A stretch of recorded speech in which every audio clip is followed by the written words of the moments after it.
All right. Um, it's that time of the week again. That time of every 2 weeks where um, we have the wonderful opportunity and wonderful blessing to receive a teaching from Phuntsok. And for those of you who don't know, um, these teachings are given by Phuntsok every 2 weeks. And he's been teaching for, well, I'm a bit nervous because it's just such a wonderful opportunity because someone who I admire so much is giving these very, very like beautiful teachings. Phuntsok has been teaching for the last 20 plus years as a monk, and he's been teaching for the last 20 plus years, which is almost as many years as I've been alive. 10 of those, 10 to 15 of those years, he's been teaching on Zoom. And I just wanted to make a note on the structure of the teachings, right? So the teachings will start with an opening meditation. The opening meditation will be followed by a teaching, and there'll be a possible Q&A at the end of the session if time permits. If there isn't enough time for the Q&A, I'll just give you guys a reminder that you're always open to send any questions that you have to Phuntsok directly through the email that I'll share in the chat. Okay.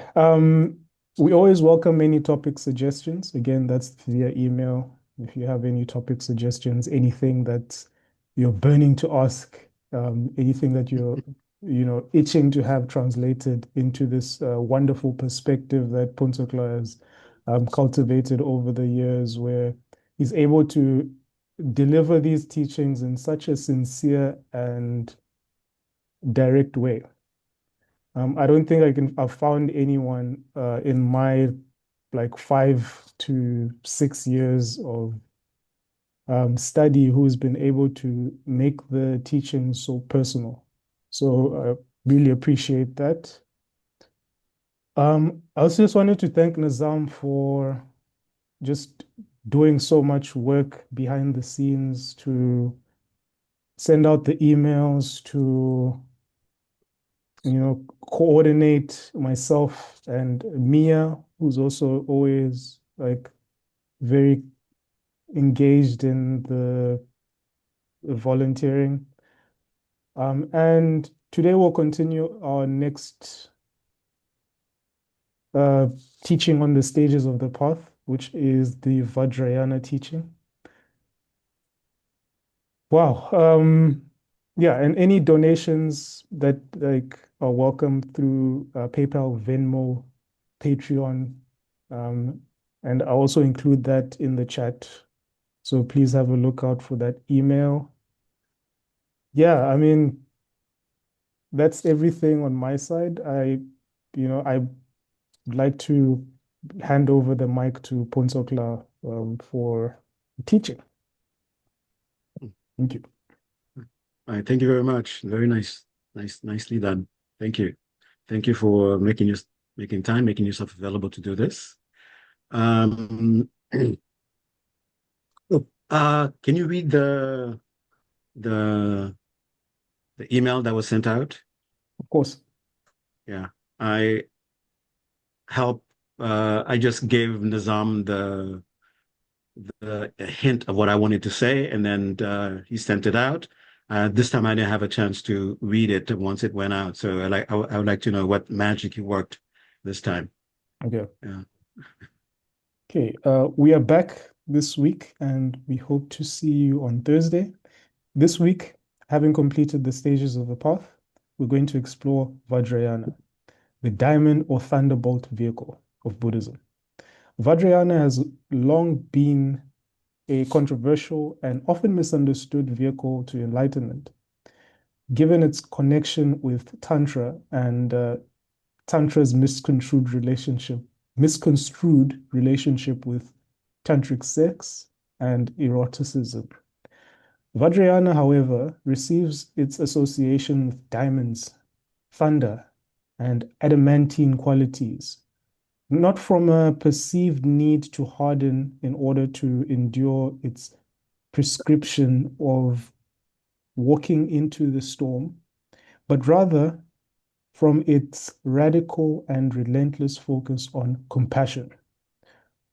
From the great turning of the wheel of the Dharma in the 14th century, in the 4th century BC to today, compassion as a gateway to liberation is the evolutionary pinnacle of Buddhist thought.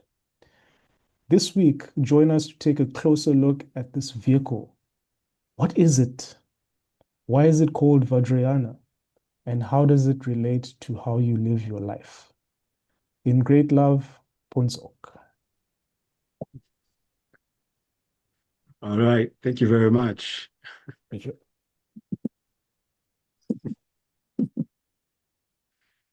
Yeah, Nazam did a nice job again.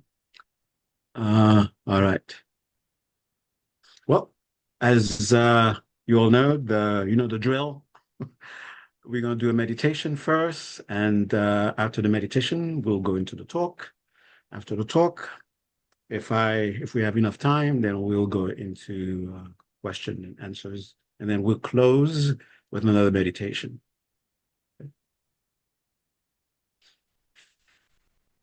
All right. So forget about having experiences or not having experiences.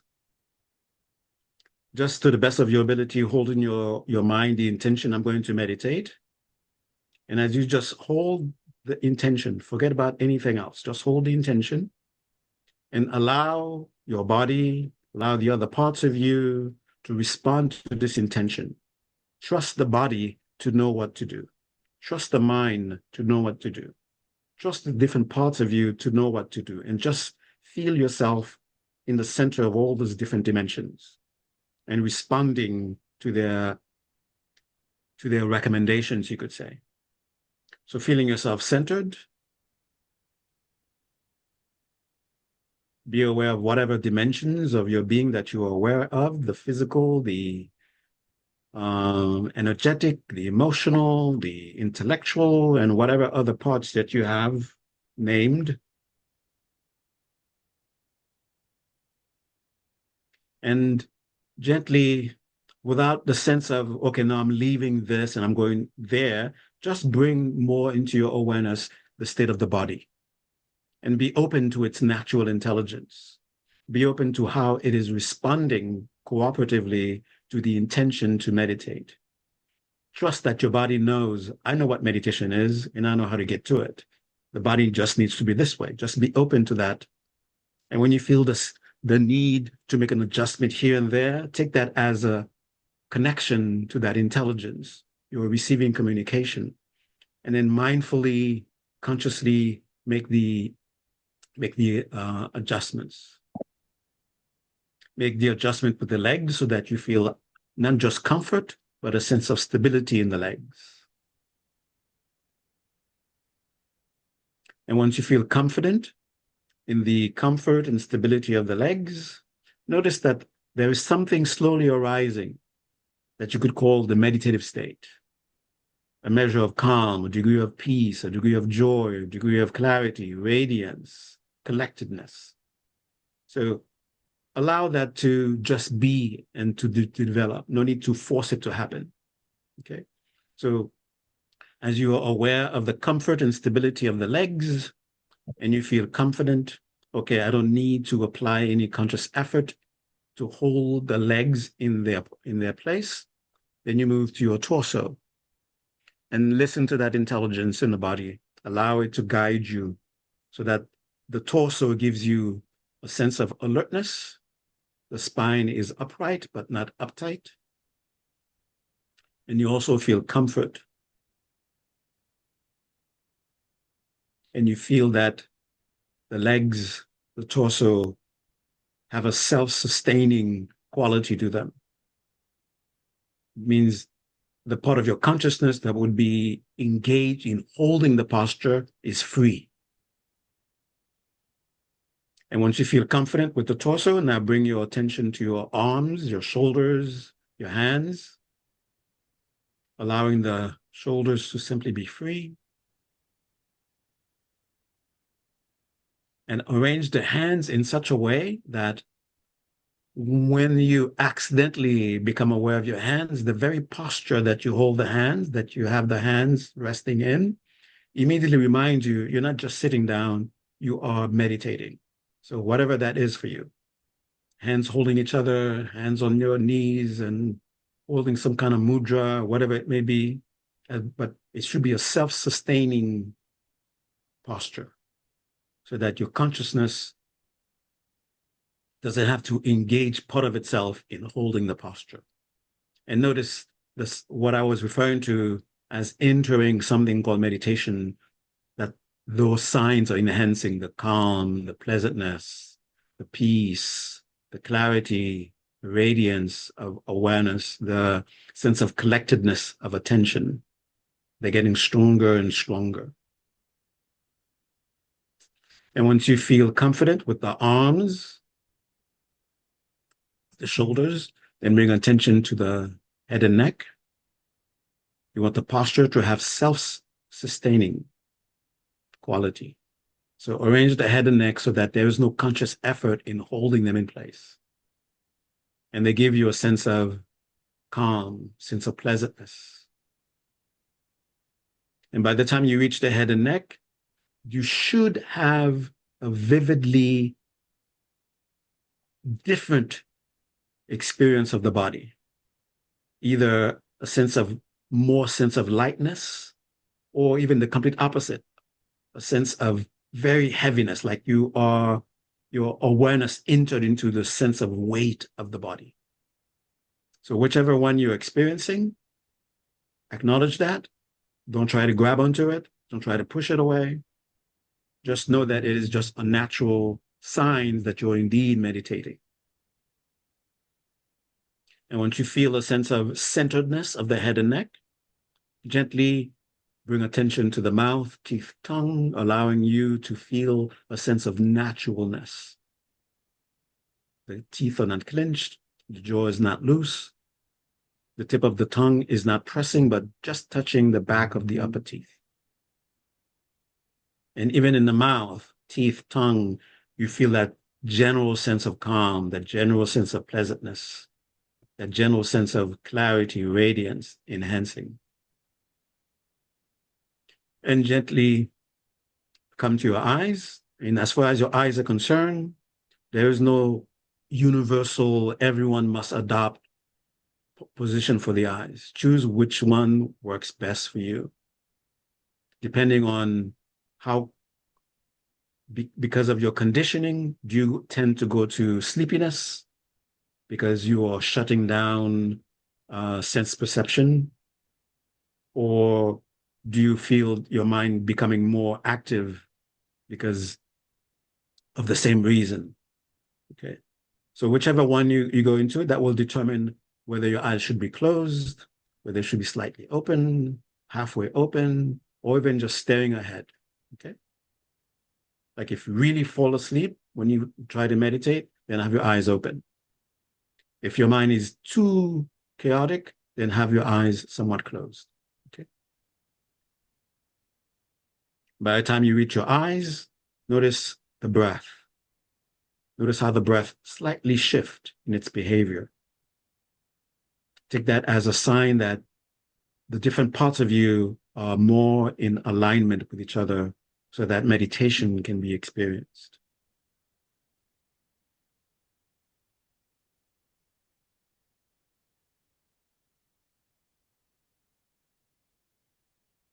And just stay with the breath, not trying to control it, not trying to chase away whatever comes to your mind, not trying to grab onto experiences that are coming up, just staying centered, not pushing, not grabbing, but being aware of, the calm is calmer, the pleasant is more pleasant in the body, energetically, in the breath, in the mind.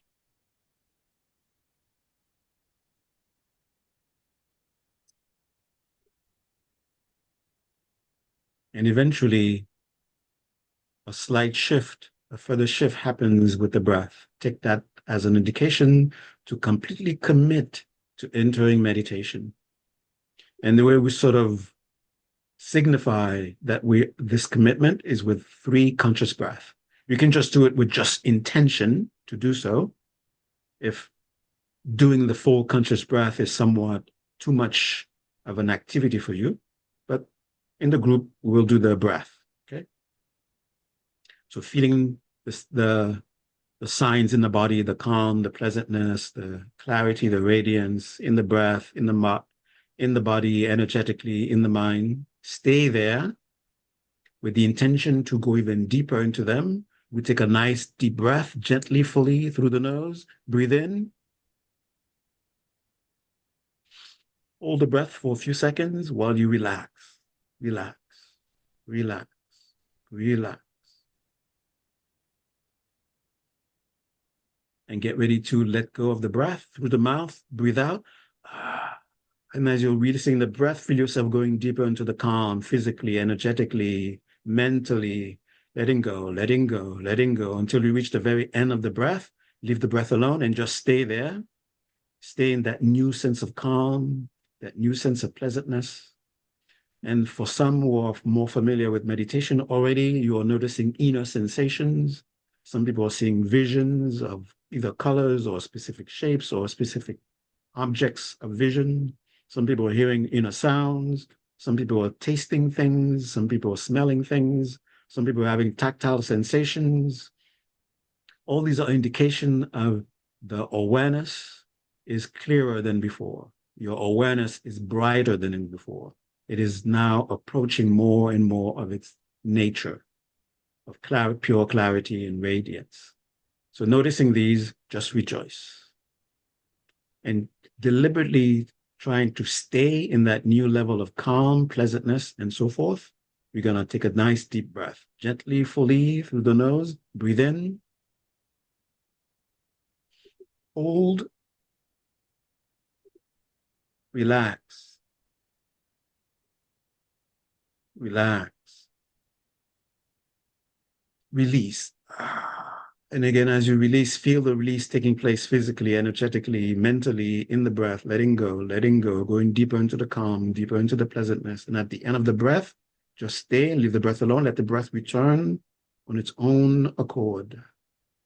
Then you stay, noticing the calm is calmer. It's palpably calmer in the body, palpably more pleasant in the body, palpably a degree of what you might call energetic calm, energetic pleasantness. You can feel it in the breath. You can feel some degree of that calm mentally, a pleasantness that's mental. And the inner sensations, they have a degree of clarity and radiance to them that is heightened. And the way you experience the heightened clarity and radiance is that the inner sensations are a bit stronger. So the sound is a bit sharper, more distinct. The colors are a bit crispier, more vivid. The sensations are more isolated, more sharper, stronger. So all that is signs of our clarity, radiance, rejoice. Okay, we're going to do the third breath. Gently, fully staying where you are. Breathe in, staying as you breathe in, staying as you breathe in, staying. Hold, letting go, relaxing, relaxing. And release the breath. And as you release, feel yourself going deeper into the calm, deeper into the pleasantness, deeper into the clarity, deeper into the radiance, deeper, deeper. And leave the breath alone. Stay at the end of that exhalation. And notice now a definite difference in the degree of calm that it is now than before when you first sat. And rejoice. Welcome these experiences.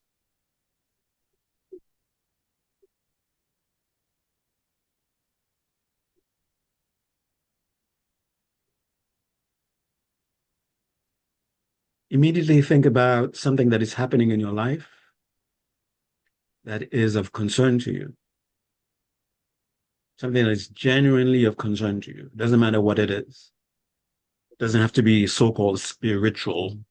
Whatever it is that is of sincere concern to you, and think about it. Think about the feeling that is accompanying that accompanies it. How simultaneously with that feeling there is a friction, wanting for this not to be.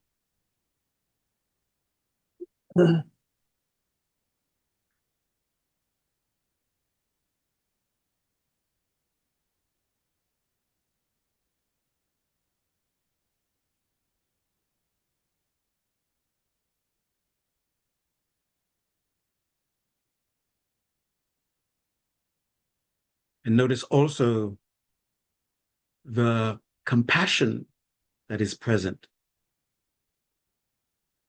the wish for it to be removed.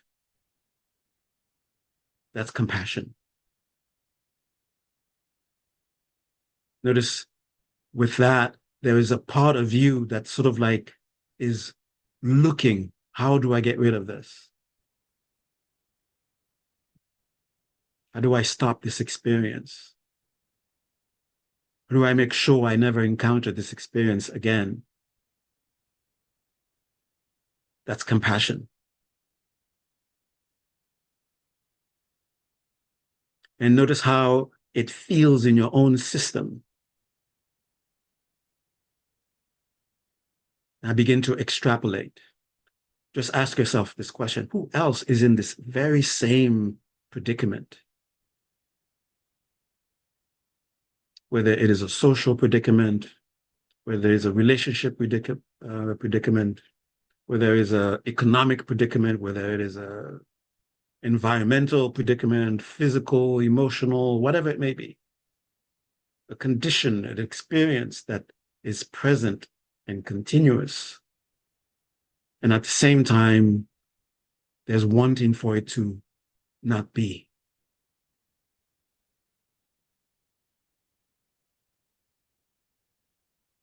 And feel that sense of, first, sympathy for those in the same situation. You intimately know what they're going through. You intimately know what's happening in their minds because of your own experience.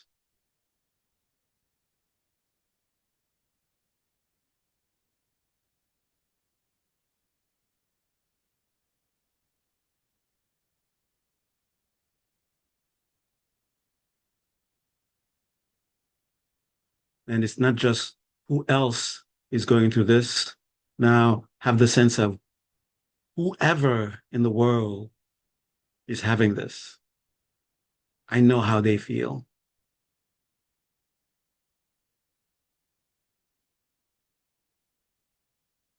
Now extrapolate this, not just your particular difficulty, but any difficulty has the same quality to it, an experience that is ongoing and at the same time not wanting it to continue, but it continues nonetheless. And feel that compassion that is present. Feel that compassion spreading to all who are in the same situation of being in a situation where they are forced to have an experience that they would not want to have. And they are powerless to make anything about it at that moment.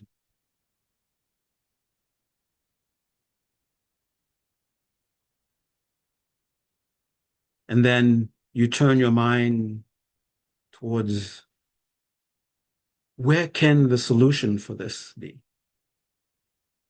In a sincere way. And then feel a sense of openness to that, whatever could be the source, whatever could be the solution, whatever could be the means of getting rid of this situation.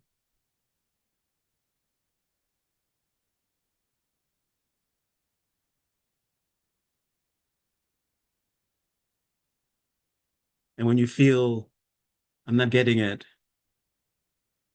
you go back to, why are you waiting? And it strengthens your capacity to wait.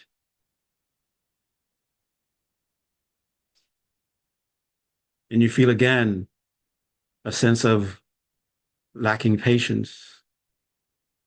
And this sense of lacking patience is a kind of compassion itself. You can't wait. You want it done now, as soon as possible. Since what you were waiting for something that didn't seem to arrive, you begin to ask yourself, what can I do? What can I do? What can I do? What can I do? And direct that openness now to yourself.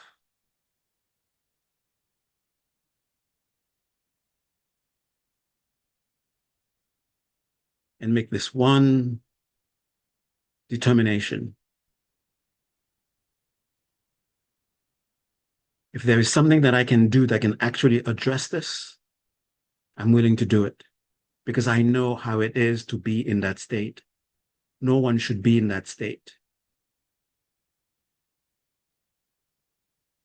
Now, what are you willing to do? You're willing to bear time. You're willing to bear difficulties. You're willing to transform and change your behavior,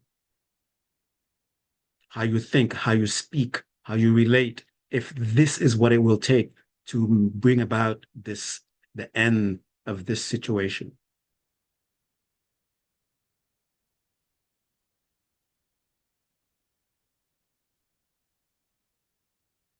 And go into that impatience. Remember, it is a kind of compassion. Let it be like a burning flame. Allow yourself to be consumed by it. Okay, I'm willing to change my behavior. I'm willing to change how I relate with others, with the environment. I'm willing to stop doing certain things, begin to do certain things. What else can I do? What else can I do? And then you say, I'm willing to now put my very body, my very energy into, into the process, into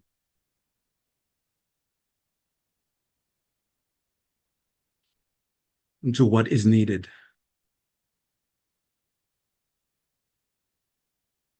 I'm willing to transform my body.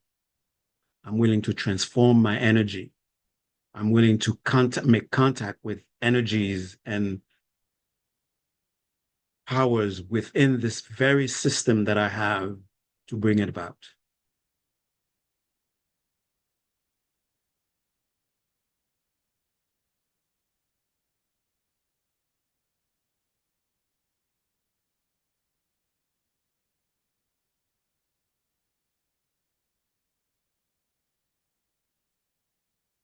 And your compassion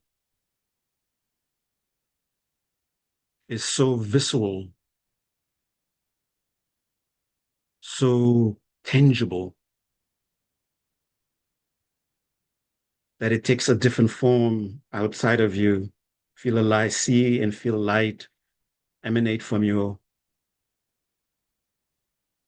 comes to the very presence of you. It is the embodiment of your determination, your willingness to do whatever it's necessary. You show respect to it. You trust it.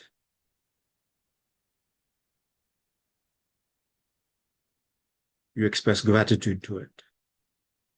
And you allow yourself to be open to its guidance.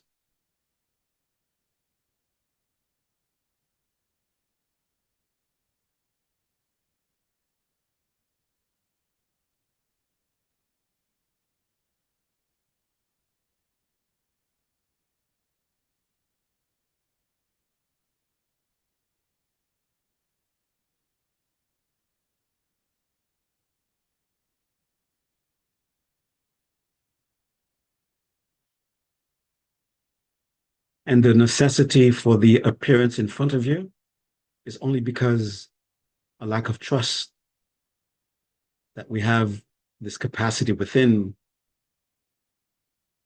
and we are more prone to believe and accept as real when we have our senses make contact with it.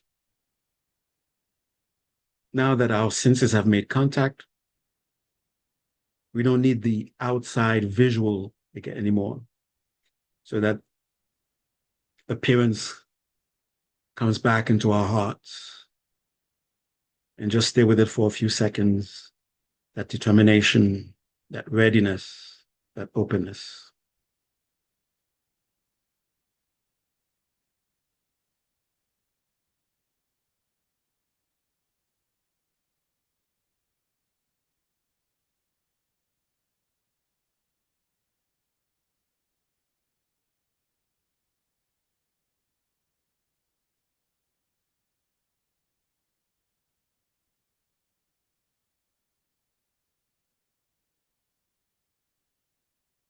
Okay, get ready to come out of the meditation.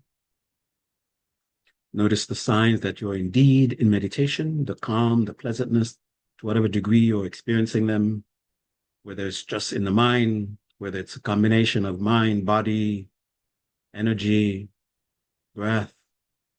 Acknowledge them, rejoice, and feeling ready, take a nice deep breath, release it. And as you're releasing it, deliberately, consciously feel yourself reconnect with your immediate surroundings, feel the temperature again, feel the clothing again, deliberately hear the different sounds, deliberately notice colors, shapes, lights, shadows.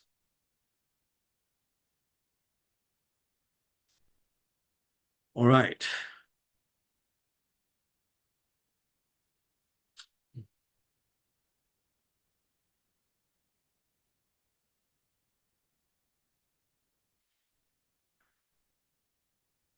So that meditation was, in a way, the path towards Vajrayana. If I was sneaky, I would have initiated you into Vajrayana without you knowing it. But I'm not that sneaky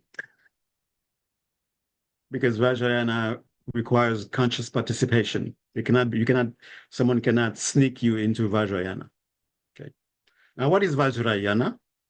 Vajrayana is a Sanskrit term, of course. The term Vajra, and the reason for keeping foreign words is because there are more things connected to that word within the context of the culture that came up with the word. And we only have equivalents, is not the entire meaning. Vajra can be said, it's a mythical weapon that is wielded by a very powerful deity. And and within that culture, that word is used or borrowed by Buddhism because the people in that culture understand what is the significance of that. So they have a cultural understanding of it, and then by using it, they can sort of be directed to what is happening. The closest word that we can come up with to translate it, at least in English, is diamond, and also in terms of to make a connection or comparison as far as mythical comparison is concerned. The closest thing is thunderbolt, like like some god or some deity, some powerful being whose weapon is a thunderbolt, because it's like the most powerful destructive weapon ever. Okay, and at the same time, it's considered to be the hardest thing ever. And so far, the hardest thing that we know of is a diamond. So sometimes it is referred to as a diamond. And and just like diamond is hard, the hardest substance, it is also, well,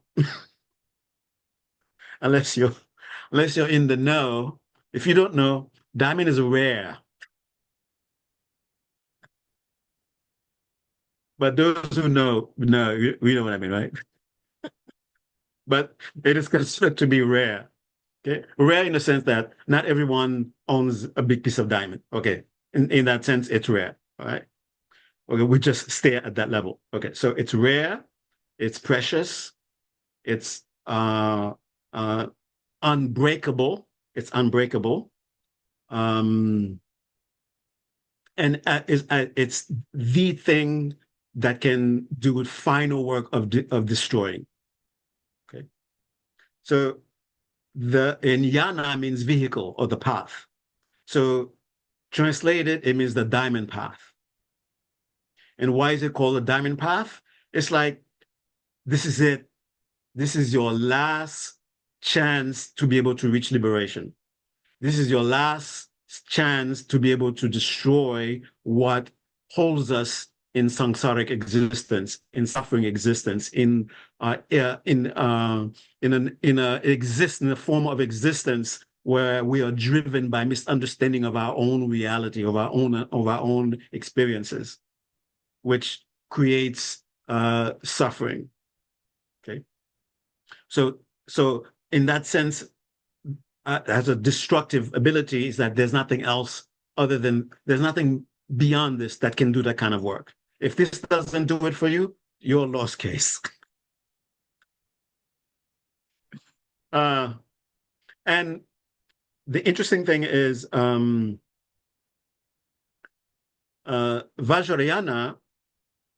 um, you do not enter Vajrayana from the very beginning, even though you could say that there are cultures that are Vajrayana cultures, like in the most of the Himalayan cultures, you could say they're Vajrayana cultures. Bhutan, Tibet, what else? Sikkim, those places around the Himalayas. Those Vajrayana is the aspiration of everyone who practices there. But you don't begin with you don't just put you in Vajrayana. You go to a temple and then everybody's doing Vajrayana. But you have to enter it. There has to be preparation, and there has to be an entrance into it.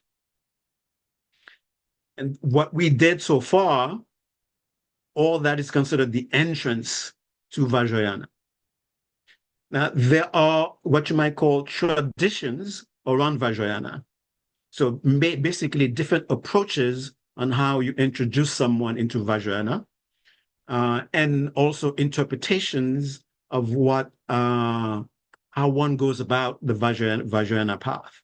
But they all share something that, and because they share those things, that's why they're all calling it Vajrayana.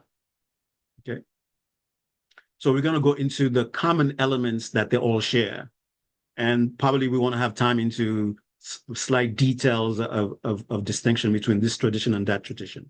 But they all, in order for you to begin Vajrayana practice, you have to have preparation and you have to be entered into it.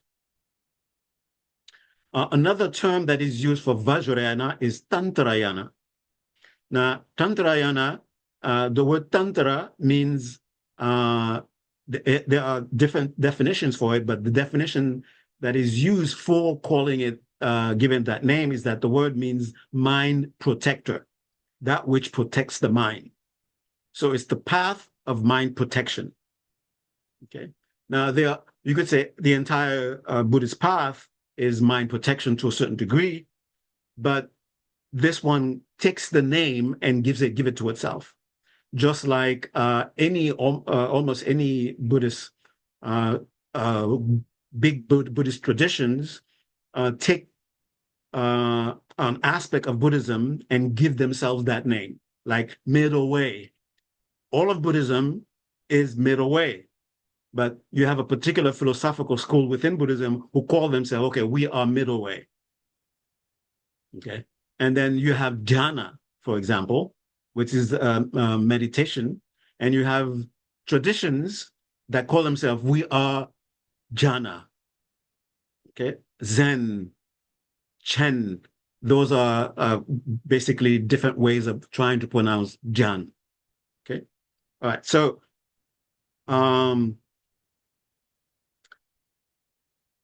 let's go a little, let's do a little sort of like a stage by stage thing, and then how we arrive at Vajrayana. I am not gonna spend much time talking about what it is not. Okay, all the bad, unfortunate misunderstandings about Vajrayana that exists out there. Okay, first of all, I cannot give you specific details that are found within Vajrayana, because one of the things about Vajrayana is that it's a secret path. And the reason that it's called a secret path is that it asks you to do certain things that if others see you engaging in them with a misunderstanding, they may get a complete misunderstanding of the path entirely and then end up being taken off the path altogether. Okay. And it's not secret only because we have things we don't want other people to know, kind of secret, but rather the very act of keeping it secret is part of its power. Okay. And I think some of you probably have this sort of understanding, like, so what you, the aim of the secrecy of it is like self-containing.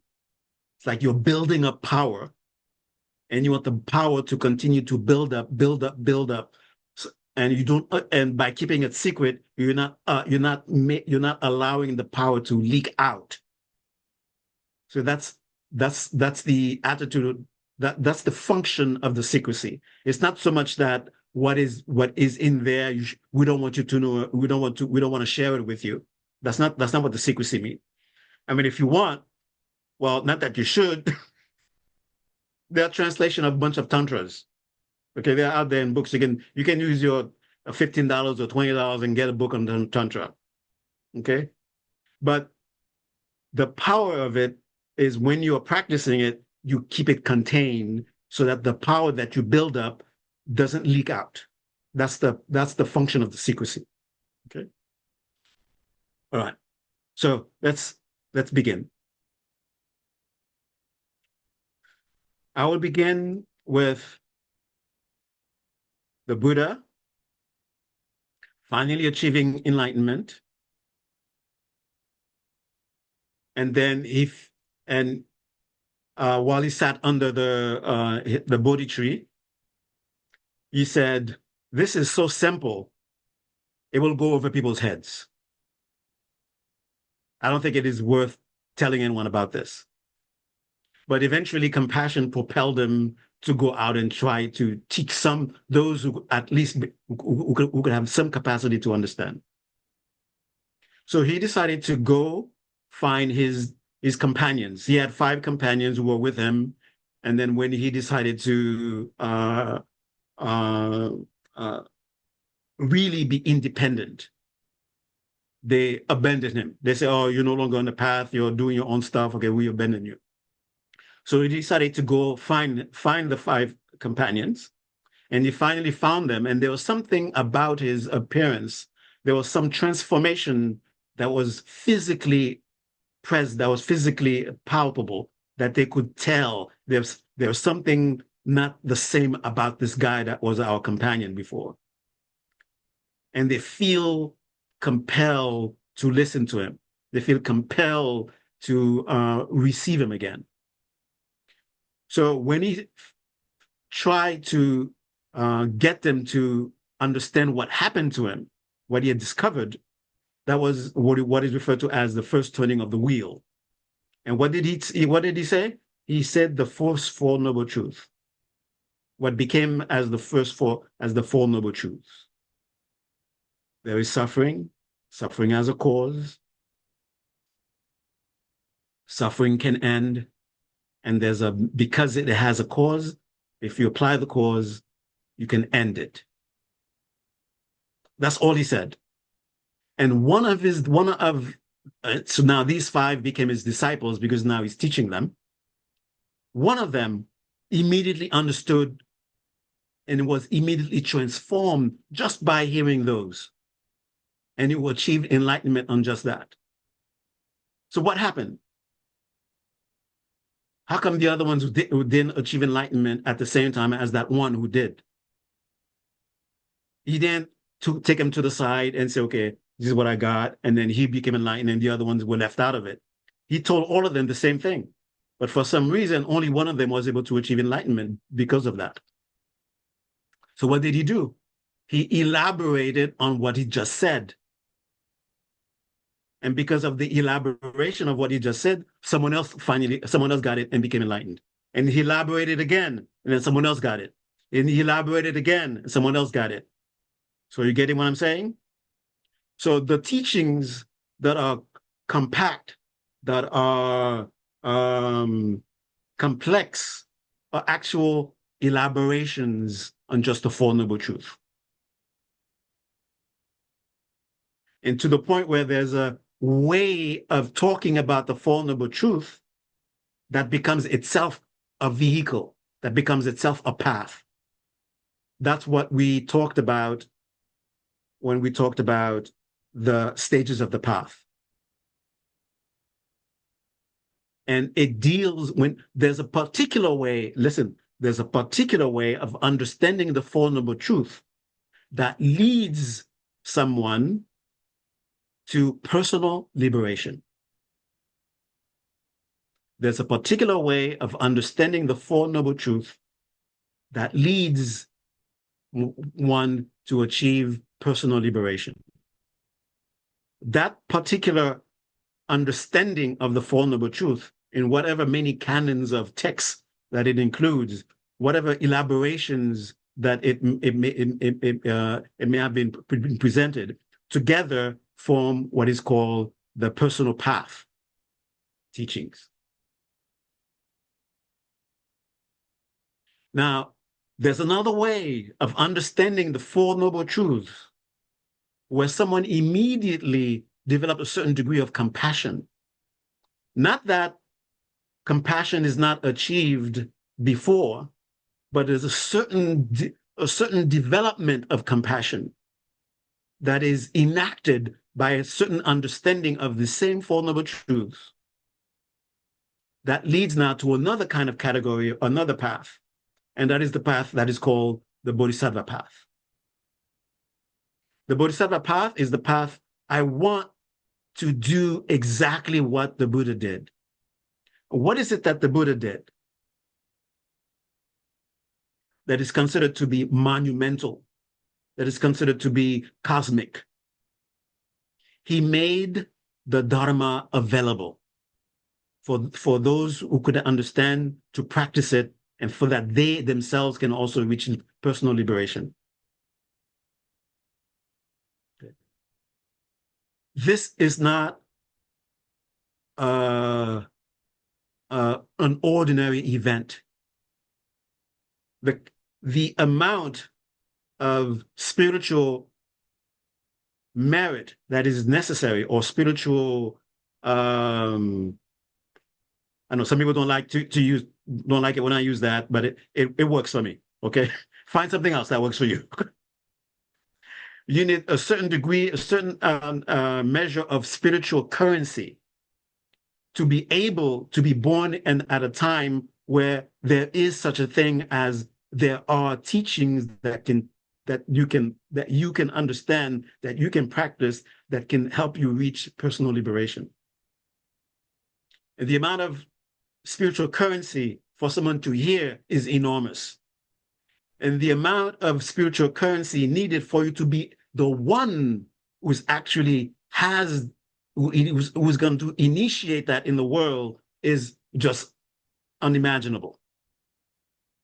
Okay? So When someone says, I want to be that kind of person, that's what they are saying. That is the commitment that they're committing themselves to. And that person says, I don't care how long it takes. I don't care who I have to be nice to. I don't care what habits I have to stop. I don't care what habits I have to pick up. I see that as being extremely valuable and worthy of all the things that is asking. And I'm willing to do that. That is the bodhisattva, the one whose compassion, not that others are not compassion, actually compassion is what starts you on the path. If you have no compassion whatsoever, forget about even getting a good rebirth. Okay? Let alone escaping from samsara. You need a lot of compassion. But imagine the degree with which you have to alchemize. Alchemy. Okay, I don't. Okay, you understand what I mean. You have to transform your compassion to give you the boosting power. Life after life, you are able to maintain the continuity of your determination. And it is that compassion that gives you that power. That it's that compassion that enables you to maintain that continuity life after life, life after life. You find yourself encountering the teachings that will help you fulfill your aim, to become like that guy, to become like that person, like that being who was able to go into a place where there is no path and actually bring the path. Okay, so this is what is known as Mahayana. Okay, forget about the name of the other one. Okay, this is what is known as Mahayana. And within Mahayana, there is what is called Sutrayana, and then this Tantrayana or Vajrayana or Mantrayana. Sutrayana is open. Okay, there's no, you're not building up power through secrecy. And the amount of time that it will take for you to finally get to that goal is cosmic. Now, when your compassion becomes so fiery, when your compassion becomes so adamantine, unshakable, unbreakable, when your compassion becomes like a thunderbolt, when there is within you that divine sense of impatience, because you can't bear to see others continue to suffer even for one more second.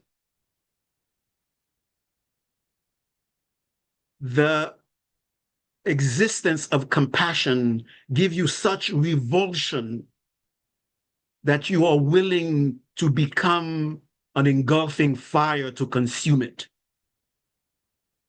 Your compassion for whoever is suffering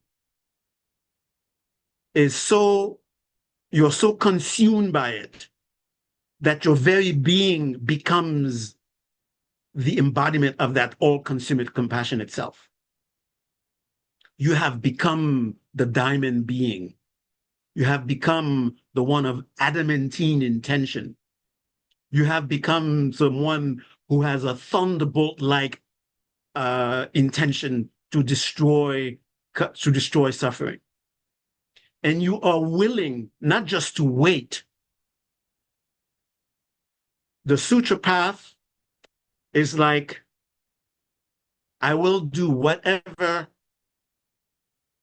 is pleasing to society, no matter how difficult it may be for me. I will please society because I have compassion for them. And that will take a long time. That's the sutra path, the open path. The mantra path is, I don't care what I have to do. As long as it will get rid of the suffering once and for all immediately, I'm willing to do it. I don't care if society likes it or doesn't like it. My aim is to destroy suffering no matter what.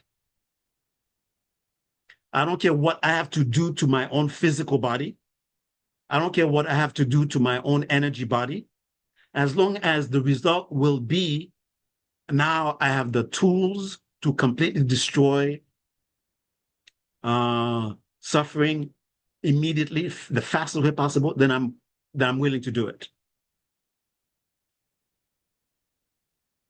When you take the Bodhisattva vow, you can study it in the beginning.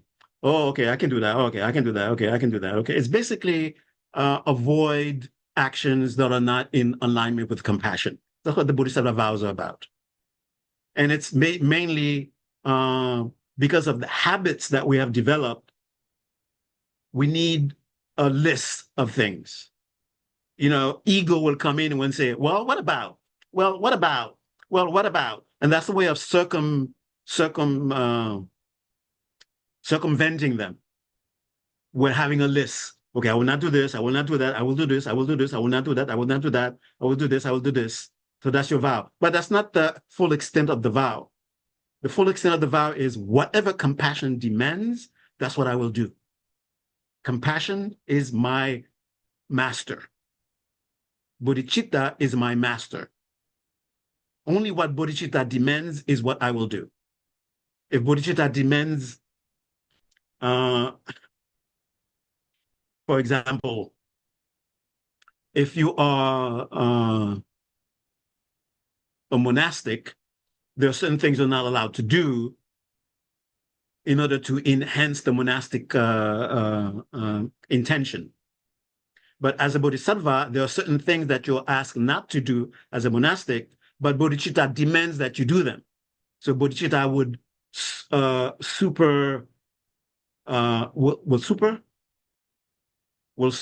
will go above them, and you have to do them because that's what compassion demands. So your ethics, your mode of behavior is determined by the breadth and maturity or intensity of your compassion. The first level of compassion, do not harm. That's it. Just do not harm. The second level of compassion, try to help if you can. Make it a deliberate act. Not that when you are not harming, if an opportunity comes for you to benefit, you say, oh, I'm not practicing benefiting. I'm just practicing not harming. Get away from me. That's not what it means. It just means that benefiting is secondary. Not harming is primary. With the second level, higher level of compassion, your primary is benefiting. Secondary is not harming. Because there are certain times what compassion demands is a temporary harm, but that it will lead a greater benefit. And because you are in the path of not harming, that would be difficult for you to do because of habit. And you have to take a vow to do it, even though it's difficult for you. Because your capacity, your connection, your understanding, your habit with compassion is up to a certain degree. All right? Now, there is another level of the compassion being in its most consummate form, the adamantine compassion, the diamond-like compassion. This one, for the first two, okay, in the morning, I'll do my practice, and once in a while, I remember to do something, and I'm okay. The second one, yes, in the morning, I'll do certain things. In the evening, I do certain things. And when I relate with other people, I'm trying to remember certain things. The third one is 24 hours a day. You're supposed to make sure compassion is right there next to you, commending you, and you're listening to it. 24 hours a day. In your sleep, in your waking, no matter what you're doing, you're eating, you're walking, whatever you're doing, whatever life you're engaging in life, you bring it with you. It's 24 hours. That's why it is said it is much more difficult to keep the commitments of Vajrayana, because Vajrayana is 24 hours a day. And what are you doing for 24 hours a day? Okay. Remember it's just, there are these four ways, there are these ways of understanding basically the teachings called the Four Noble Truths. And everything that is not just saying them outright is an elaboration. There are certain people, there are certain beings, or certain people with certain karmic conditions where they're, and some of them are amongst you also, where their energy, there is an already alignment. The energy body, their emotional body, there's an alignment with consciousness, with awareness. That whatever they're doing, they don't have to first attend to the body, then attend to the energy, then attend to the emotion, then attend to the mind. They don't have to do that. Because there's such an alignment, whatever they do, all these are being affected at the same time, and they are being and the necessary response is happening. So you could say, when the first disciple just heard the four, his prior conditioning was such that all his system was affected. He didn't have to do anything specific with his body to get it to be aligned. He didn't have to do anything specific with his energy in order to be aligned. He didn't have to do anything specific with any of these things. Those things were already just one, perfectly aligned. So just one practice, and everything is already everything. All the parts do their parts. This is to say, the techniques of Tantra are not necessarily okay, this is a way to achieve enlightenment that is separate from this, that is entirely separate from this other path. Okay? If you had the necessary karmic virtue or karmic merit or karmic composition where you are so aligned, just the first path would have been enough for you to achieve in Buddhahood. Everything that you're asked to do in Tantra, you would not necessarily need to deliberately do them. They would just happen. Just like some of you, you're just doing your little Sangye, you're doing your meditation on refuge, and you start to feel things moving within you. That's because there's an alignment already present within you. You become emotional in a certain way. Your mind attunes a certain way because there's a certain degree of alignment already present within you. You don't need to do elaborate things. Okay? So for those who are already set, just the first path is enough for them. And what Tantra is asking them to do, it's being done automatically. For the second one, you could say the second one means they're not as ready energetically, emotionally, da-da-da-da. And that's why it takes longer for them to achieve the path. And for Vajrayana, that is for those who have to be taught Vajrayana, that means, sorry, even though to make you not feel bad, to boost your ego before you enter Vajrayana, I say, oh my goodness, you're so lucky. This is the highest thing in the entire universe, and you're so lucky that it's going to be given to you. This is to boost your ego so that something will work for you. Because it's basically, this is your last chance, man. If they tell you, hey, this is your last chance, you're going to be discouraged. But if you're told you're special, or you're one among million people who were able to go, who achieve enlightenment fast, you're one who can't. So they tell you, you're one in a million. What you're about to receive, no one else is receiving it, okay? You're going to be given something that works that's so incredible. So Vajrayana is actually what is called the drastic path. You're taking drastic measures to achieve enlightenment because that's what will work for you. Now, drastic in what sense? The other path, it's about being nice to other people, be nice to your mind, make sure your emotions, you have emotional, what's that thing called? Emotional, uh, able to manage your emotion. Forget exactly what that term is. You're able to manage your emotion. You're not being able to be swept by your emotions. You have a certain degree of emotional, ah, you know what I mean? Yeah. Uh, but Vajrayana, what was that? Emotional, yes, thank you. Emotional regulation. Thank you. And and there are more about what not to do on the path than there are what to do on the path. Okay. And it also has to do with, listen, you're so conditioned to engage with these things in such a dysfunctional way. The best way for you to be ethical is to stay away from them.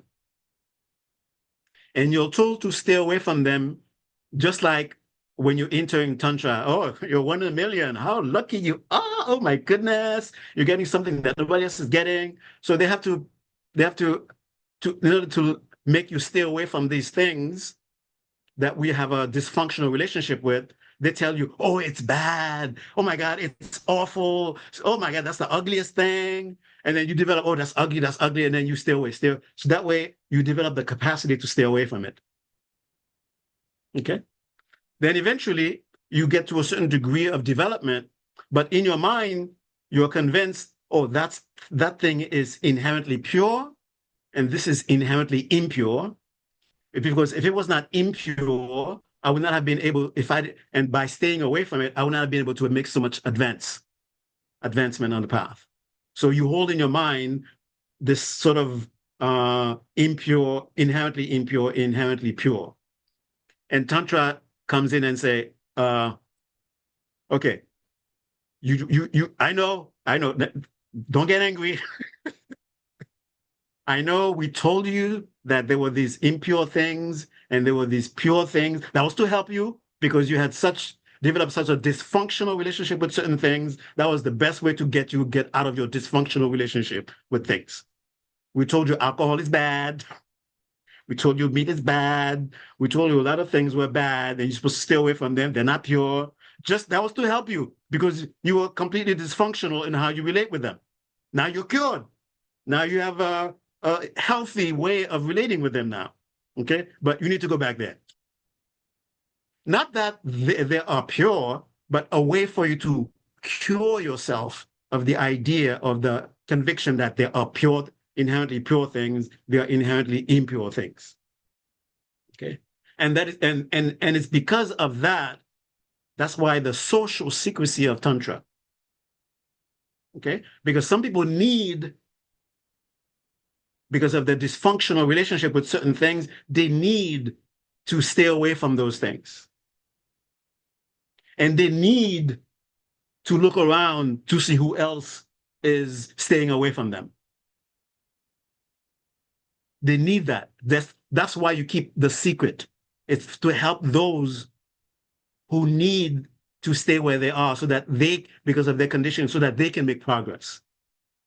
Now that you do not have these uh, uh, uh, uh, restrictions, but there are those who still need those restrictions. Don't go around showing that you are free of this restriction. You will confuse those who need that. So keep it a secret. So that secrecy is part of your compassion. All right.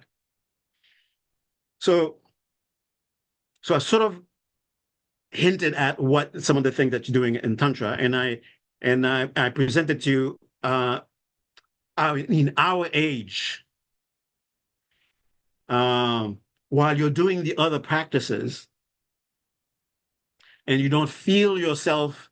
I mean, you feel progress taking place, but there's a certain point. You may not be one in a million who needs Tantra, but you may be one of the millions who need it. Okay. So uh, I would say for us in our time, most people you encounter are one in a million. Most of the people in our time who encounter the teachings are the one in a million who need the drastic measures of Tantra to be able to achieve a full awakening. Okay. All right.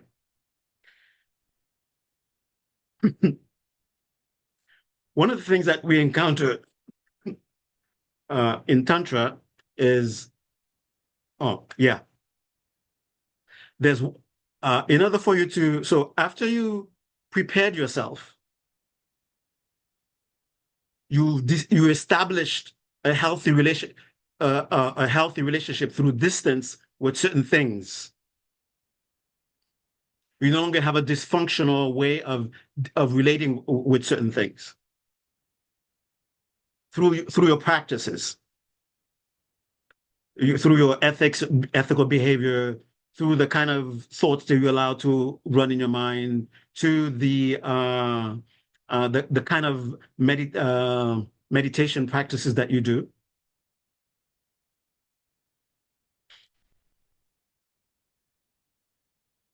Then eventually you achieve a certain degree of maturity of your compassion, where you feel that sense of drastic need to fulfill the aim of the path.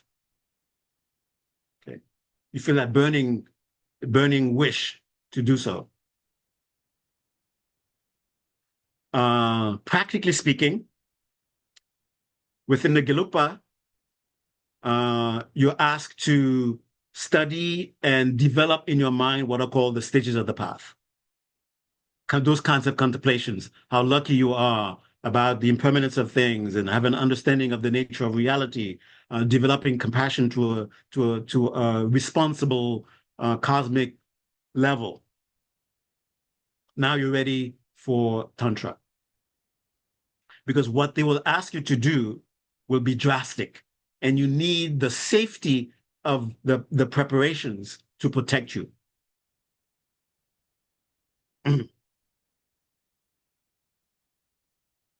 And the other Tantra and traditions, not it's not that the other non-Gelugpas don't do any stages of the path practice. They do also. And it's not that the Gelugpas don't do what the other ones do. It's just emphasis. Okay. The other traditions have something called mundro, preparation, where you do basically you're purifying yourself, making yourself ready and accumulating the necessary spiritual energy so that when Tantra hits you, it will hit you in a way that will be effective. Okay. So you're asked to do accumulation, depending on the teacher, depending on who the teacher may ask you to do. You need to do 700,000 recitations of this, and ask someone else, or you only need to do 10,000. Don't get jealous. I only have to do 10,000. Don't make you proud. Okay. The thing is, be like I love that story. Am I yeah, I'll quickly say it. I'll say it at the end. Sorry.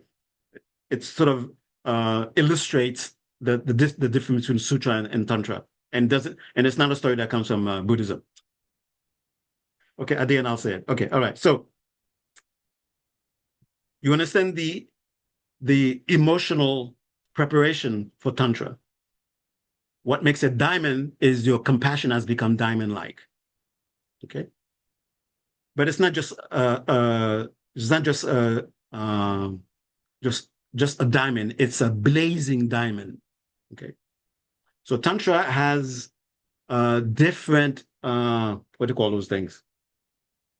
Different levels, and the different levels has to do with to what degree you engage the things that are called impure. Okay, in your imagination, ceremoniously, or literally.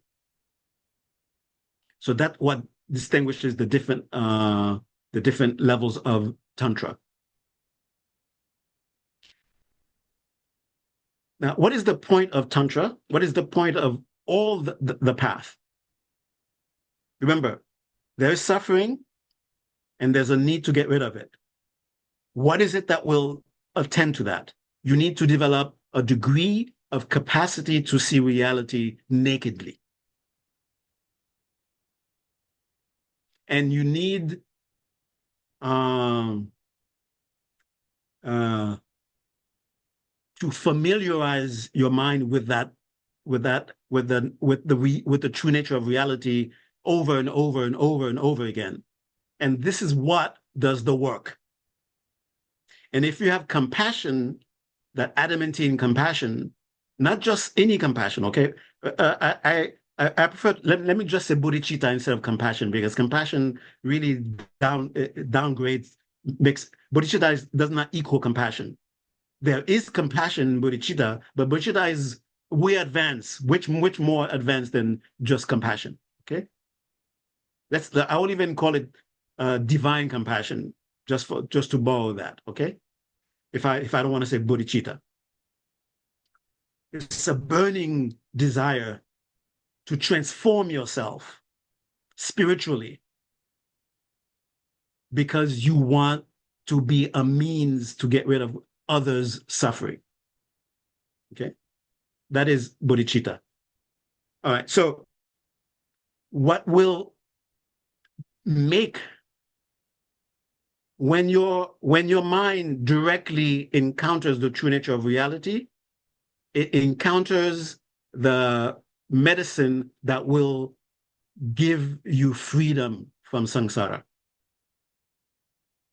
When you add bodhicitta to the mix, so your mind has been transformed into bodhicitta, and when bodhicitta encounters the true nature of reality, that the transformation that comes out is complete enlightenment, Buddhahood, not personal liberation, Buddhahood.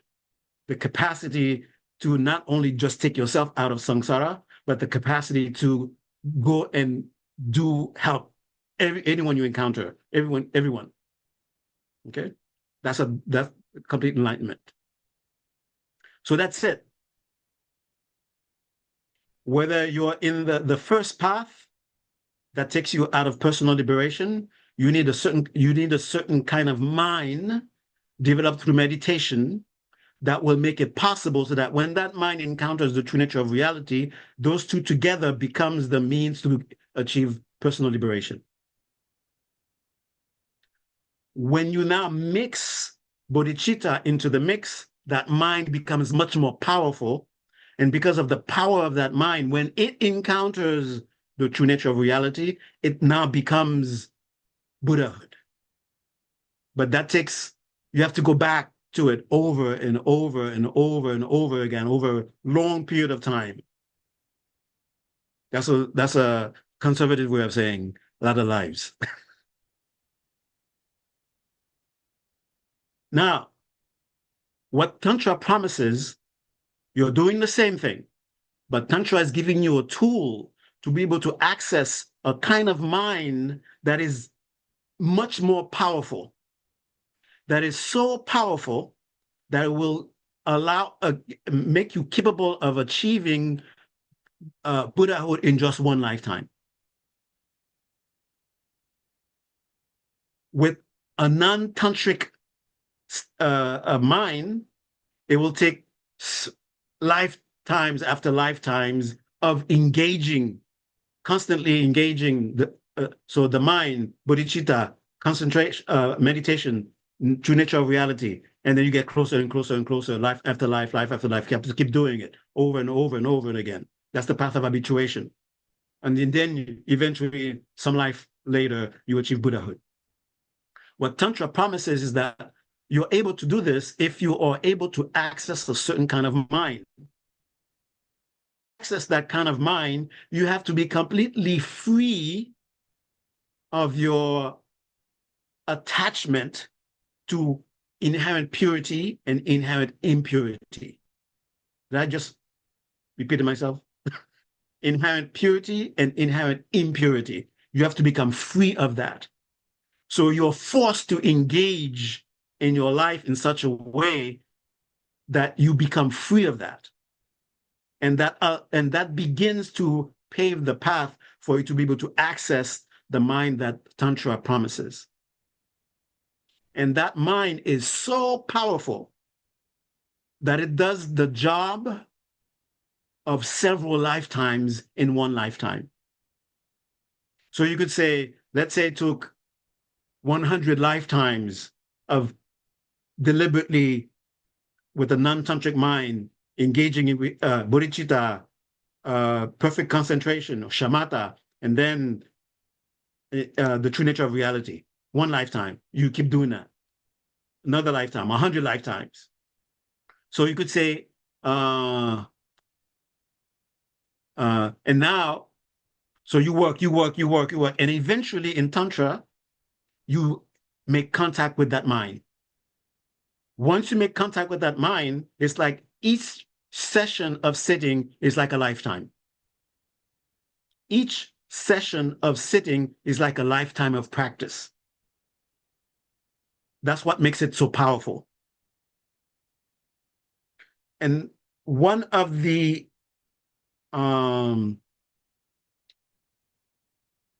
when you're in the non-tantric path, the way you develop shamatha, the way you develop a focused mind, is you have an object and you're looking at it. It's a feeling and you're experiencing it. It's something you're seeing, and then and eventually you become absorbed, and your mind develops shamatha. In Tantra, you're asked to do something drastic. See, I told you it was a drastic path. You're asked to make your mind let me see if I can get you right. There it is. Make your identity part of the practice. So it's not just you, whatever you are, looking at something, and then there it is, experiencing something, and develop shamatha. Your Tantra asks you, include your identity in it. And that's where the thing that it sort of make Tantra famous and completely misunderstood by people who have no idea what it is where it's called deity yoga. All right. Deity yoga, I'll explain to you. And you transform your identity to that of a deity. And that becomes the object of your shamatha. So it's not just, I'm looking at something, I am something. And you have to do certain things in that meditation where it becomes convinced. You're convinced that's what you are. That's what happened. Listen, this is not transforming you into the deity. This is a means of achieving a powerful shamatha. That's a misconception of people who are even in Tantra don't understand. This is a means, this is a method of achieving a very powerful shamatha by including your identity into the practice. The practice is not, this is how you become enlightened. This is how you become a deity. Even though in the practice, you're supposed to make yourself, you're supposed to brainwash yourself to the point that you say, I am the deity. It's not that one day, while you keep doing this, and then you become so convinced that you're the deity and you become the deity. No. If that was your understanding, throw it out. I'm giving you real stuff, okay? That's not how you become enlightened. Imagine if the form of the deity you are given is a horse. Okay? You're some divine horse, and then you keep imagining that I'm a divine horse, and now you reach enlightenment. Now you're the divine horse. Now you're stuck. You're a horse forever, if that's what it meant. So that's not what it means. That is just a very sophisticated method of achieving a particular powerful shamatha. While you're in it, yes, you're a horse. But when you come out of it and you're not going, don't think that you're not doing the practice properly. Okay. You're not asked to go and do that all the time. Okay. You're supposed to keep it a secret. So while you're engaging with your friend, you think whenever you think of yourself, you think, I'm a horse. That's a 24-hour job. But when you practice, okay, you neigh. But when you're dealing with people, remember, keep it secret. You don't go around neighing in front of everybody. And people asking, what are you doing? Oh, I'm doing a very secret practice that I can't tell you, but I'll tell you I'm pretending to be a horse. What is that a secret? I'm pretending to be this very beautiful lady. I'm pretending to be this very beautiful God. And you go around and say, why aren't you serving me? I'm God. Okay. Supposed to keep it a secret. In your mind, I am God dealing with this person. I'm having this form. It is a method. Okay. First thing. I thought this was going to be very short, but I have so much to say. Okay. All right. So that's the meditation practice that you're doing. And so, and you're supposed to incorporate everything. Your whole life is supposed to be part of the practice. The food you eat is no longer just food. It's part of your practice. The clothes you wear is no longer just regular clothes. It's part of your practice. Even sleeping is no longer just sleeping. Sleeping is part of your practice. So there's a way for you to sleep. There's a way for you to eat. There's a way for you to even walk. There's a way for you to, when you're thinking about yourself, there's a way for you to be thinking about yourself. That's why it's a 24-hour practice. Now, in order for you to be able to do that, you can't just say, pretend, I am a fully enlightened being. I am actually Shakyamuni Buddha. I have this appearance and I do this and that, this and that, this and that. That will be what? That will be lying. That will be doing the biggest lie. You know what biggest lie means? It's the lie you tell because it is so big, it prevents you from achieving enlightenment. That's what the big lie is. So how is it that you're able to do this big lie, and instead of preventing yourself from being enlightened, it actually makes you enlightened? That's what the initiation is for. It's permission. You need the permission to tell yourself that lie. Now that you have received the proper initiation from someone who is properly capable of giving you the initiation, now you can tell yourself that, and it becomes eventually truth for you. But without the initiation, you are telling yourself a big lie, and it's not going to help you. If you're sincerely interested in Tantra, enter it properly. Remember, it is, I'm willing to do whatever it takes. And before you're given the initiation, when you're given the initiation, you're not told these are the things that you are going to commit yourself to. You find that out at the end of the initiation. That means you are so willing to do whatever it takes that you're willing to withhold knowing what commitment is required of you before you even make the commitment to do them. Of course, if someone asks you to do something, I mean, there are charlatans out there who will pretend to be giving you initiation and probably will ask you to do absolutely stupid things. Let your intuition guide you about that. Okay. All right. So in order to awake, I'm just gonna quickly say that. Sorry, maybe this will take about 10 more minutes. Okay, I'll be done. Okay, this is the juicy part. Remember, fourth number truth. It's not enough. Let me elaborate. Okay, let me elaborate some more. Okay, and then eventually, all right, this is the last elaboration. It's called Tantra. Okay. Okay, remember what I told you? All these, in order to achieve liberation, you need a certain kind of meditative state to be able to directly encounter the true nature of reality, and that is the magic. That's what does the work. The kind of mind that sees the true nature of reality determines the speed and the kind of result that comes out of it. And then Tantra comes in and gives you, okay, here's access to the most powerful mind that can get there. How do you get there? So you ask in the beginning, imagine, use your imagination. You're asked to imagine elaborate things. Imagine that your body's like this. Imagine your name is this. Imagine you're surrounded by these kinds of people. Imagine you are in this environment. Imagine your entire universe looks like this.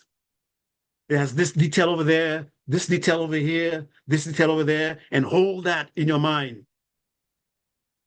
for at least 4 hours, nonstop, with all details.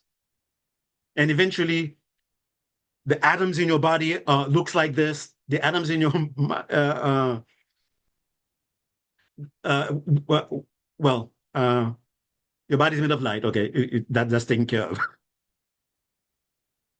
Okay, but you ask, and then the imaginative object becomes more and more elaborate, more and more elaborate, and the more you're able to hold this vast, almost inconceivable, elaborate architecture in your mind, that's how powerful your mind has become.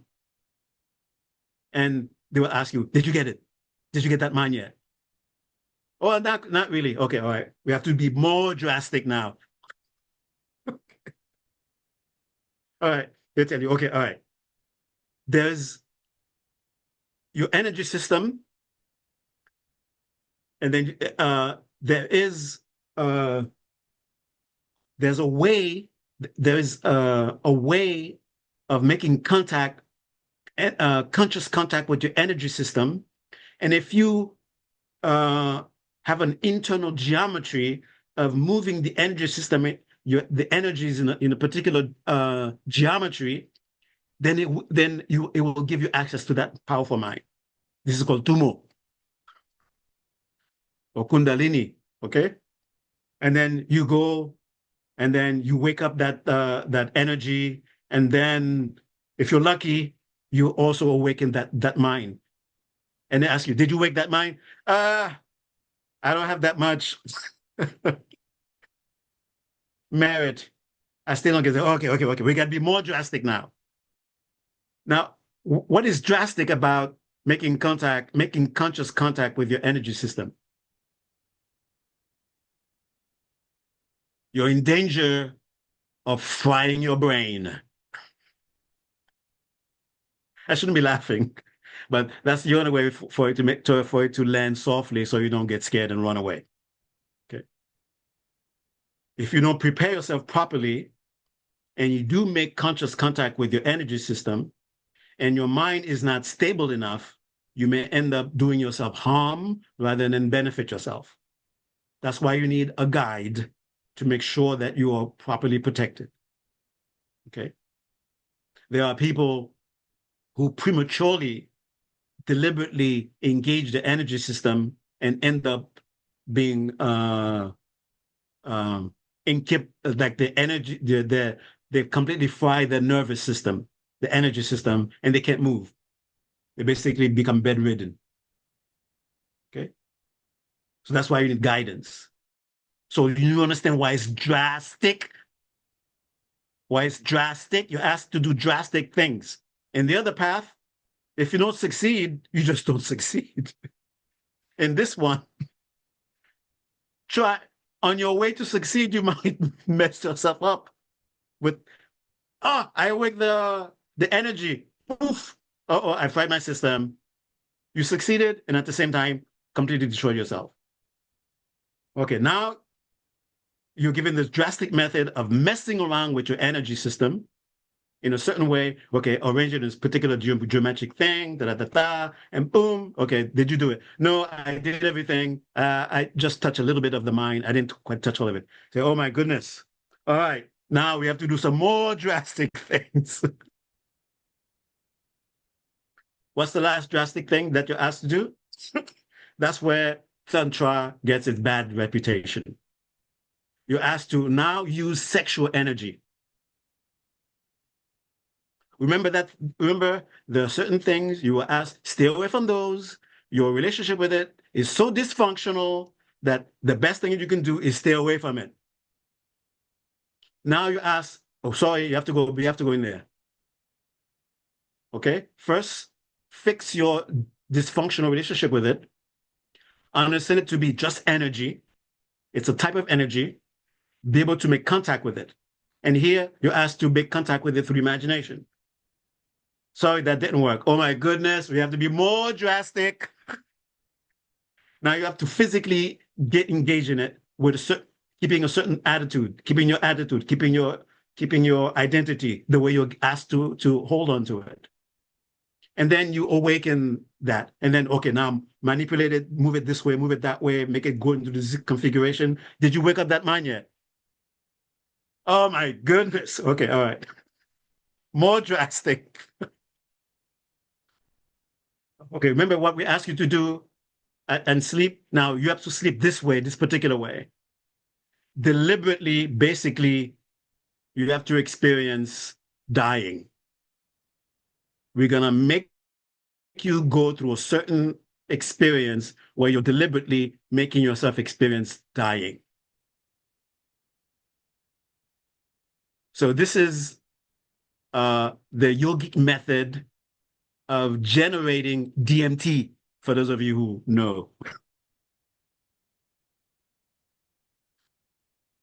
And this way of generating DMT doesn't have the side effect, okay? And then eventually, through all these drastic methods, eventually you will have awakened that most powerful mind. Now you're ready. Now, each time you meditate, it's like you're meditated for it's like you do the work of a few lifetimes in just one session. Okay, if that doesn't work, guess what's the last drastic thing you're asked to do? But you're prepared for it in the very beginning. And they say, okay, all right. There's only one thing left for you to do now. Why? Because you're dead. Use your death. There's an actual way of using your death so that it can become a means of achieving enlightenment. Now you understand what I mean by it is the drastic path? And all these, what seems to be, oh my God, these are so sophisticated, so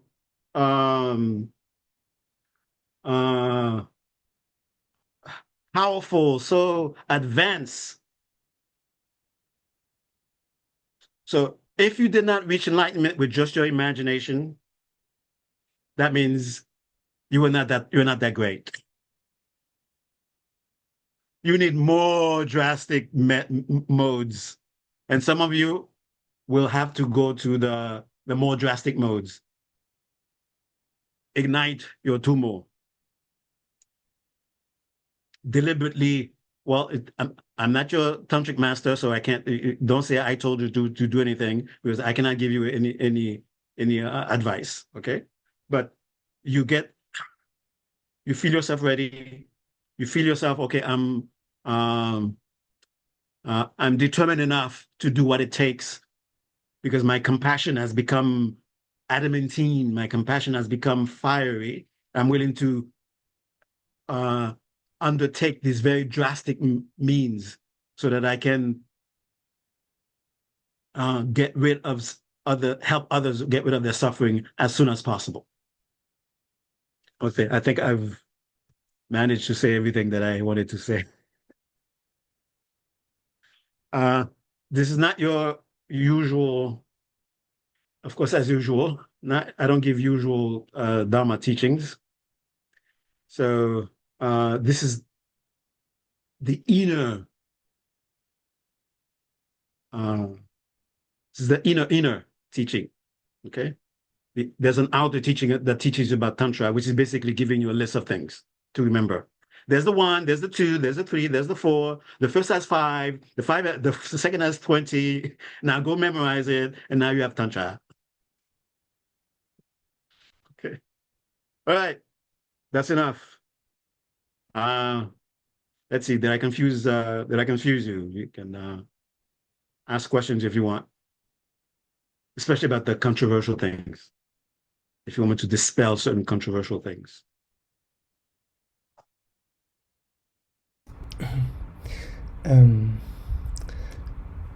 Can you say more how we get fried and how to avoid it, please?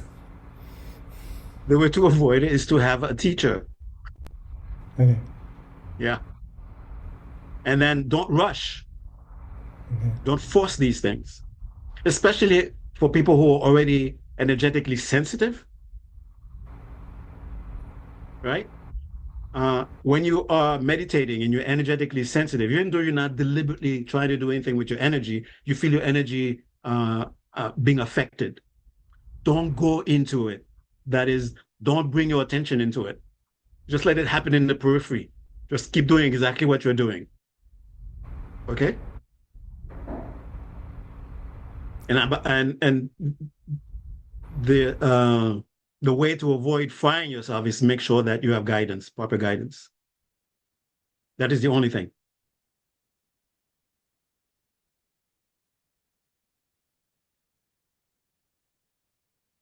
All right. Any other questions? Shall we do our closing meditation?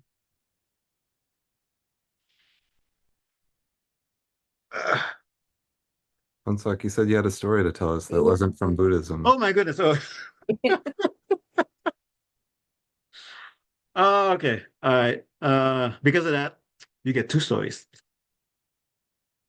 The story that is not Buddhist, it is a story. I'm sure I'm probably mentioned it a few times, but it's to illustrate the difference between what we call sutra, open teachings, open path, and then secret path, mantrayana. Do you know of Rabindranath Tagore? A lot of you probably know him, heard of him. Not that you directly met him, but it would be impossible. If you did directly meet him, you would have to be teaching. Okay. So he was someone who sort of like he was a devotee, and he did all the socially accepted things. Everybody who saw him, oh, very polite person and very ethical person. Everybody knows him, and and he's been on a path of devotion for a very long time. And one of his journeys, he encounters what you might call a tantric practitioner who had no care for social anything to do with society. Rabindra is very clean, and the other guy was very dirty. And he was sitting under a tree. And just at the time that they encountered each other, since this is a Hindu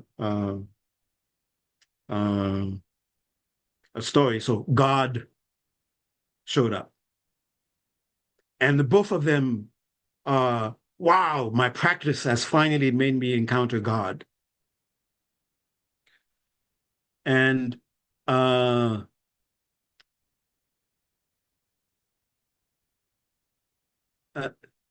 actually, there are two parts of the story. And Rabindra Tagore asked God, I'm your devotee, have been practicing, I've been perfect. How much longer do I have? And he said, Tagore, you have 7 lives left. And Tagore said, oh my God, 7 more lives. Oh, after all this work, I have to do this 7 more times. How unfair this is. And then and the other the one who was under the tree, the dirty guy was tantric. I mean, this is about the attitude, okay? And he asked God, well, what about me? How much more lives do I have left? He said, see that tree? And it was the tree was fully bloomed. See that tree you're sitting under? It will take you as many lives as there are leaves on that tree. And then the tantric guy was, oh, great! Finally, it will come to an end. It's not forever. And Tagore felt very embarrassed. And there's another part of the story where God pretends to be in distress. God says, I'm in distress. And then both Tagore are saying, what's going on? What's going on? What's happening? So I'm in distress. What do you need? I need a heart. I need a heart. And then Tagore went all over the place asking, is anybody has a heart for God? Anybody has a heart for God? Anybody has a heart for God needs a heart. Anybody has a heart for God. Come on, give me a heart for God. And then when the Tantrika heard it, Tantrika cracked his rib, took out his heart. He said, here's a heart for God. And again, that guy is a Tantrika. Imagine God to be enlightenment for the sake of all sentient beings. What are you willing to do for the enlightenment, for the sake of enlightenment of all sentient beings? All right. So that's the story I wanted to say to sort of illustrate Tantrayana. Yeah. All right. Wow. Sorry. Definitely much longer than I anticipated, as usual. So if you have any questions and you want to ask him now, maybe you want to ask him later, you can send me a message, send me a text, okay? All right. So we're going to end the meditation. We're going to end with the meditation.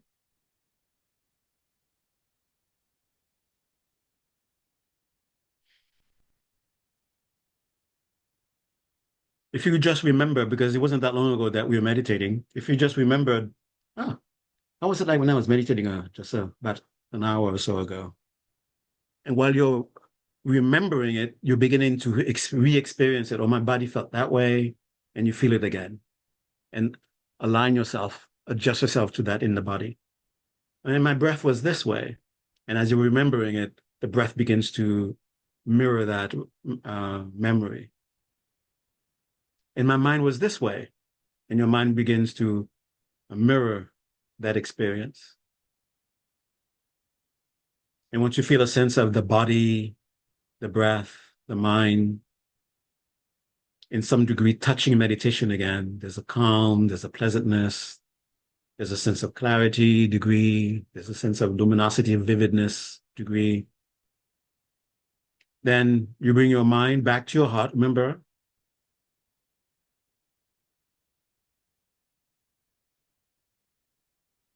the embodiment of your own compassion re-entered your heart. That flaming determination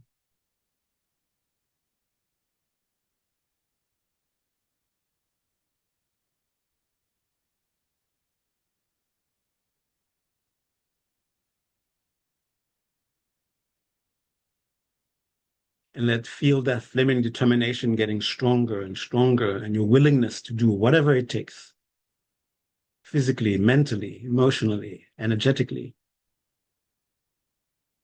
for the sake of being able to be a source to alleviate the suffering of others.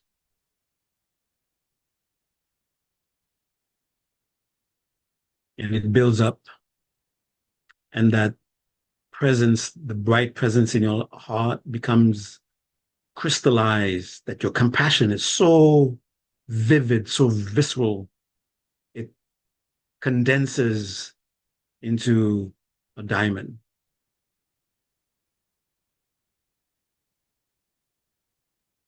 And your compassion, your determination gets stronger and stronger, your compassion becoming all encompassing, and the diamond bursts into flame.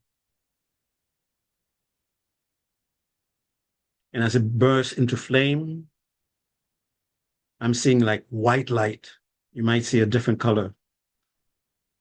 And it's infusing your entire being, every organ, every muscle, every cell in your body is infused with that light, that burning light.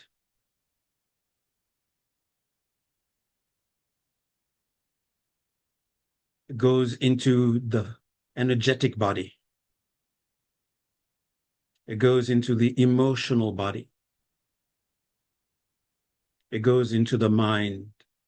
So you're on all your dimension, or an all-consuming determination to achieve that which will make it possible to help alleviate the suffering of others. And as this, now your form is completely gone, it's just this blazing fire of compassion.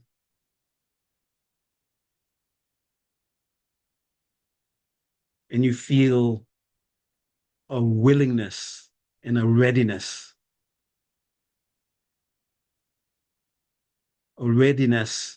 to enter into any situation to help, a readiness and a willingness to become anything that will help.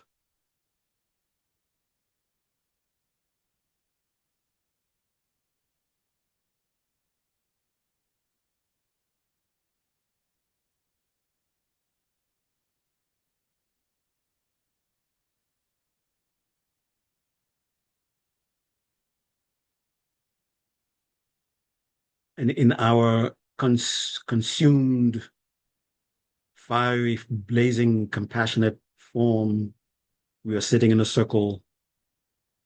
Our blazing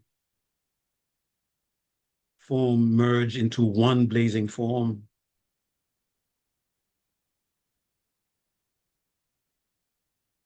And it engulfs the entire universe.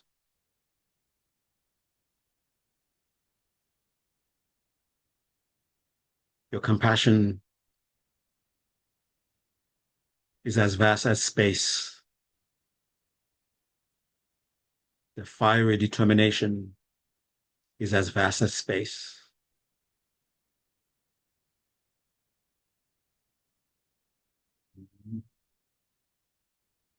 If you need to be the size of a galaxy, you will become the size of a galaxy. If what is needed of you is to be the size of an atom, you will become the size of an atom. Whatever is needed to help alleviate suffering, you're willing to do it, to be it. That willingness is the Sambhogakaya of an enlightened being.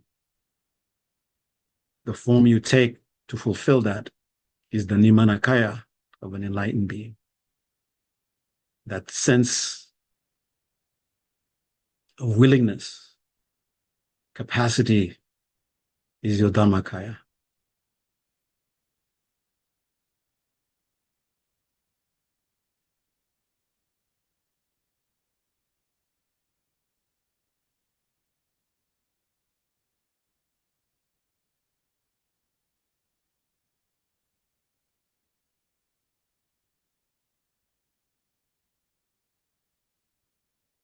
the vision of all space filling with the light is just a means to help you see infinite compassion. You don't need that anymore. So that appearance shrinks. Everything we may returns to what they were before. And you know your connection to them. You don't need that vision to know that.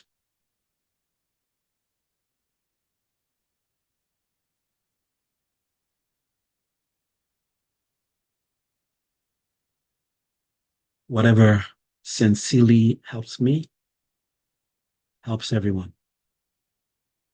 Whatever sincerely helps everyone, helps me. Feel the merit of your meditation, the merit of this, whatever understanding you may have received. Give thanks and gratitude and make your dedication. And get ready to come out. Take a nice deep breath, gently, fully breathe in. Hold for a second, release. And as you're releasing it, deliberately reconnect with your immediate surroundings. Feel the temperature again, feel your clothing again, hear the different sounds, see colors, see shapes. All right. Thank you very much.